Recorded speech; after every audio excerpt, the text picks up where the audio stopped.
ఇలా కూడా ఇచ్చాను.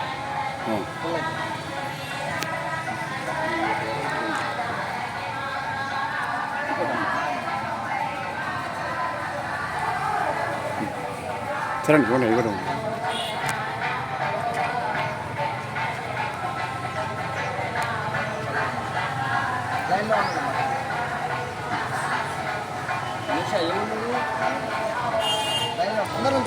ఈ రోజు నుంచి మనకు ఆల్రెడీ 15 నిమిషాలు ఉన్నాయి.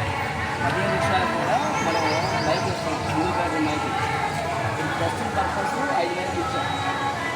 ఇప్పుడు ఏంటంటే మీకు ఇంటికి వెళ్ళి మనకి తడి చెత్త పొడి చెత్త గురించి ఇంటికి అవగాహన కల్పించాలి. అట్లనే ఐఆర్ఎస్ కాల్స్ వచ్చినప్పుడు మనం చెత్త కొట్టుకుని చెప్పాలి. వాళ్ళు చెప్పాలంటే మీరు ముందు వాళ్ళని చెప్పాలి. ఫోన్ వచ్చినప్పుడు ఐఆర్ఎస్ కాల్స్ అంటే ఫోన్ సీఎం గారు నుండి ఫోన్లు వస్తాయి. వచ్చినప్పుడు మేము చెత్తకు తీసుకెళ్తున్నాము, తడి చెత్త పొడి చెత్త ఏం చేసి వాళ్ళు చెప్పాలి. అది చెప్తే మనం సక్సెస్ అయినట్టే. మన 80% రీచ్ అవ్వాలి. మన 70% అయినా 80% వెళ్ళాలి. దానికోసం మీ దగ్గర ట్రై చేయాలి. అలాగే విశ్వనాథ మందిరమైనటువంటి ఆవులు, ఆవులు మొత్తం కూడా క్లీన్ చేస్తున్నాం.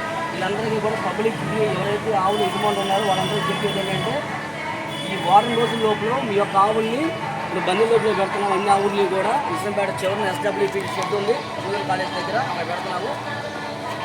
వచ్చి మీ యొక్క ఆవుల్ని ఐడెంటిఫై చేసి గుర్తించి తీసుకెళ్ళండి. ఒకవేళ మీరు కానీ తీసుకెళ్ళకపోతే వారం రోజుల తర్వాత వాటిని మన రాష్ట్రంలో ఉన్న వివిధ దోషాలను తరలిస్తాం. కాబట్టి ఇదందరూ గమనించి ఇమీడియట్గా ఎవరు ఆవులైతే ఉన్నారో ఆ యజమానులు ఇమీడియట్గా వచ్చి మీ ఆవులు తీసుకెళ్ళాలని కోరుతున్నాము. ఇది మైకులో కూడా మీకు ప్రసాద్ చేయాలి. ఆవులు అనేది ఉండటం వల్ల చాలామంది చనిపోయారు, మనకు తెలుసు. అలాగే ఆవులు కూడా లారీలు గుద్ది, బస్సులు గుద్ది, బండ్లు గుద్ది వాళ్ళ కాళ్ళు చేతులు ఇరుగుతున్నాయి. అంటే కాళ్ళు ఇరుగుతున్నాయి, ఆ మొక్కలు కూడా దెబ్బతింటున్నాయి. కాబట్టి ఆవులు అనేది విశ్వనాథం ఇంకా లేదు.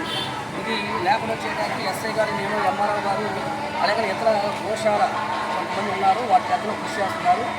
అలాగే మన ఎమ్మెల్యే గారు కావచ్చు, నిన్న గిరి గారు కూడా ఫోన్ చేశారు, అత్యంత ఆవులు అనేది ఉండకూడదని. నిన్న సేవలదత్త గారు కూడా చెప్పారు ఆవులు అనేది విశ్వనాథం ఉండకూడదని. కాబట్టి దీని మీద ఇమీడియట్ యాక్షన్ తీసుకుంటున్నాం. అందరూ యజమానులు వచ్చి ఈ యొక్క ఆవుల్ని తీసుకెళ్తున్నా రిక్వెస్ట్ చేస్తున్నాం అందరికీ కూడా. Thank you so much.